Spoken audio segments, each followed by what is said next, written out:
स्पष्ट है कि आयुर्वेदेषु यत् प्रोक्तम यस्य रोगस्य भेषजम, बहुत स्पष्ट है कि आयुर्वेदेषु यत् प्रोक्तम यस्य रोगस्य भेषजम तस्य रोगस्य शांत्यार्थम तेन तेनैव होमयेत्। यानी कि आयुर्वेद के अंदर जिन द्रव्यों का, जिन गुणों का वर्णन किया गया है, जिसके लिए वर्णन किया गया है, यदि हम उन द्रव्यों का प्रयोग यज्ञ के लिए करते हैं तो उस तरह की बीमारियों का शमन उन द्रव्यों के द्वारा किया जा सकता है। यदि मैं इस बात को कहूं, इससे ज्यादा वर्णन है, इससे ज्यादा मतलब जैसे कि मधुर पदार्थों का सेवन वो मधुमेह वाले नहीं कर सकता, ये इससे भी आगे की बात है।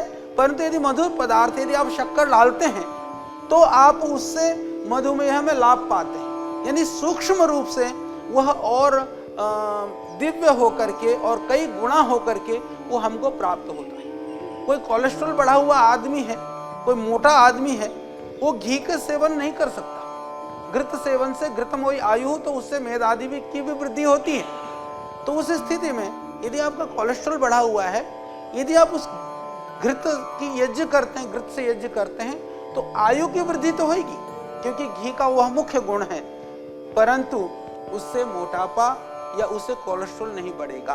तो ये इसलिए क्योंकि वो सूक्ष्म होकर के हमारे शरीर के अंदर सीधा सीधा सा, क्योंकि वायु में जा करके देखिए जो प्राण है, चाहे वह देह का प्राण है, चाहे दुनिया का जो हम देखते हैं, जो वायुमंडल में जो वायु है, वह मूलतः एक ही तत्व है।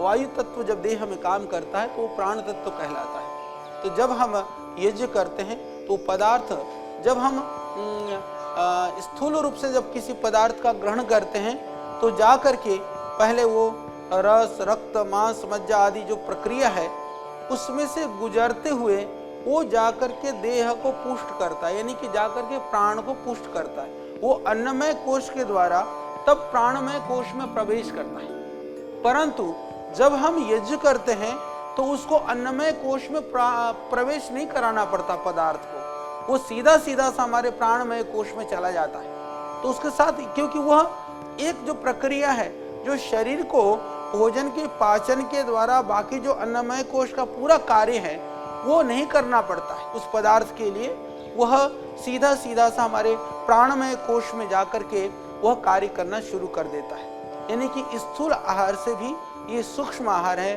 जो जितना सूक्ष्म आहार होता है उतना ही वह बलशाली होता है। तो हम यज्ञ करते हैं तो उस लाभ को जरूर प्राप्त कर सकते हैं।